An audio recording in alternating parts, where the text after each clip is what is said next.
Wala ka dyan. Alam mo ba, sobrang saya kagabi, mag-isa lang ako nandun sa Alibay. Hindi masaya ka, mag-isa ka lang eh. Sobrang saya kaya. Pito mo natawad, hindi naman tatawad niya na ako. Sobrang dami. Ina, natatawa nga ako, punong-puno yung lamesa ko ng mga alak kagabi. Hindi, ang kasama niya.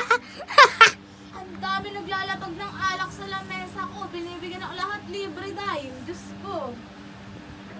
Ay, sayang. Sa'yo, makakapagod kasi ako gabi. Ha?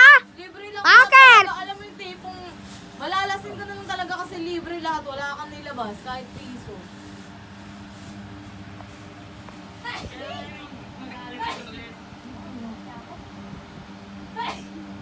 Next week na lang ako next week. Hindi, next week ah. Oh, putang. Ina mo, beses lang Kasama kas. si Monique kasi hindi daw kaya ng budget. Ang panit mo, mukha ka mo riyoy. Hindi kami ng budget niya, Quizes. Tamakala ng kami ng budget natin. Ayaw mo. Ang okay naman niya. Baka gusto niya lang ito na libre. Oy, tang ina mo.